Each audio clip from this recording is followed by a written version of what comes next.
আপনার বাড়ি কি লক্ষ্মী আসছে মেন গেটের জন্য?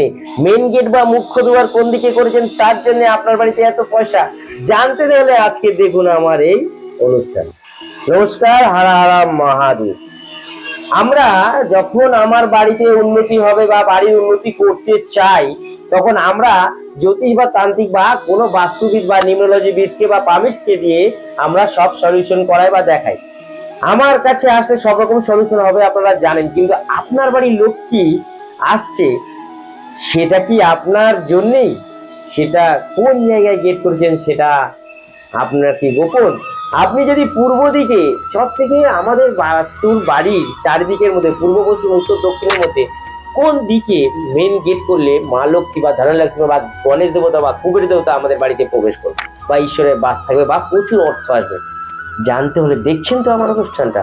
এরকম সমস্যা থাকলে আপনারা লিখুন কমেন্ট বক্সে, আমি আছি আপনাদের সাথে।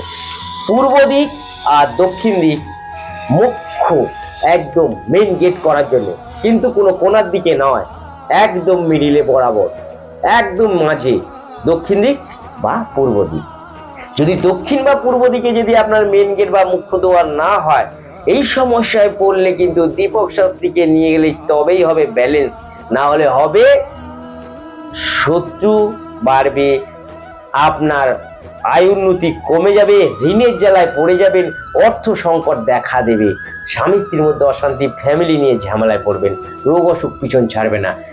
বা দক্ষিণ দিকে যদি আপনি বাড়ির মেন গেট করেন তাহলে সেটাকে লাল রং করে দিন, পূর্ব দিকে যদি গেট করেন সেটাকে সবুজ রং করে দিন। ধনলক্ষ্মী মা লক্ষ্মী মাতা আপনার চাপার ফাড়কে দেবে, বলে না চাপার ফাড়কে দিতে যাব দিতে চাপার ফাড়কে দিতে, এরকম চাপার ফাড়কে আপনার কাছে আসে, প্রচুর অর্থ আসে, প্রচুর। আপনার বাড়িতে অর্থের অভাব থাকবে না যদি দক্ষিণ দিকে আপনার বাড়ির বাস্তু মুখ হয়, মুখ্য দুয়ার লাল রং আর পূর্ব দিকে সবুজ রং। আর যদি পশ্চিম বা উত্তর দিকে গেট হয় তা যদি ভুল রং হয় আর তার ফল ভোগ করতে হয় আপনাকে। এই ব্যালেন্স করতে গেলে দীপক শাস্ত্রীকে নিয়ে গেলে ঠিকঠাক ব্যালেন্স করে দেবো, দরজা বা গেট সরাতে হবে না, ওখান থেকে ব্যালেন্স করে দিলে আপনারও আসবে লক্ষ্মী মাতা বাড়ি।